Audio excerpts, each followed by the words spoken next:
Hi అండి. Welcome to my channel మమ్మ సత్య. ఈరోజు నేను ఫిష్ ఫ్రై ఎలా చేయాలో చూపిస్తున్నాను. నేను ఒక బౌల్లో ఫిష్కి పసుపు, కారం, ఉప్పు, మసాలా, గరం మసాలా, చేపల మసాలా అన్నీ పట్టించి ఒక దగ్గర ఉంచుకున్నాను.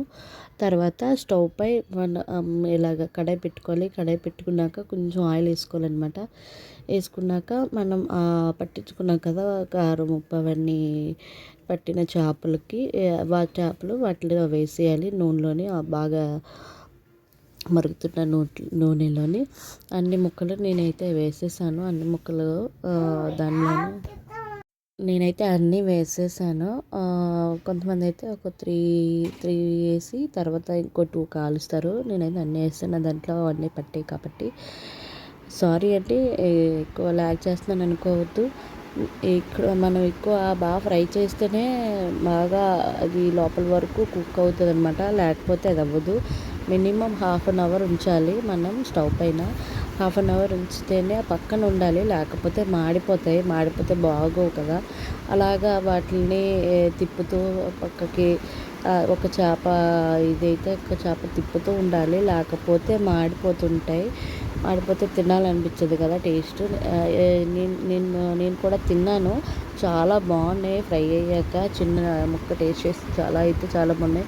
ఉప్పు, కారం అన్నీ పర్ఫెక్ట్గా సరిపోయాయి అన్నమాట. మా ఆయనకైతే చాలా ఇష్టం.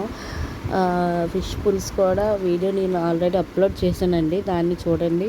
మీకు ఎవరికైనా ఇంట్రెస్ట్గా అనిపిస్తే లైక్ చేయండి, షేర్ చేయండి, కామెంట్ చేయండి. ప్లీజ్ అండి, కొంచెం సపోర్ట్ చేయండి. సపోర్ట్ చేస్తే నా ఛానల్ అనేది ముందుకు వెళ్తుంది. మీ సపోర్టే మాకు ఇంపార్టెంట్. ఎందుకంటే మీరు చూస్తున్నారు కాబట్టి మీరే మా ఇది. అందుకనే మిమ్మల్ని అడుగుతున్నాము. మీ ఇష్టం, మీకు నచ్చితే లైక్ చేయండి, లేకపోతే లేదు. బట్ సపోర్ట్ చేయండి. సో ఇలాగా మనం ఫ్రై చేసుకోవాలన్నమాట. గోల్డెన్ ఫ్రై కలర్లో వచ్చే వరకు ఫ్రై చేసుకోవాలి. ఫ్రై చేసుకుంటేనే చాలా బాగుంటుంది అనమాట. నేనైతే ఇలా ఫ్రై చేసుకున్నాను. చూడండి, మొత్తం బ్లాక్ కలర్ కాకుండా బ్రౌన్ కలర్లో వచ్చింది. అలా అయితేనే ఫిష్ బాగా కుక్ అయినట్టు. నేనైతే అలానే చేసుకుంటాను. ఇంకా ఫ్రై చేస్తాను, కాకపోతే వీడియో లెంత్ అయిపోతుందని నేను పెట్టట్లేదు అంతే. ఇవన్నీ చూడండి, ఫ్రై అయిపోయాయి కాబట్టి పక్కకు తీసేయాలి ముక్కలు అనేవి. చూడండి ఎంత బాగా కుక్ అయ్యాయో, ఫ్రై అయినవి అవి.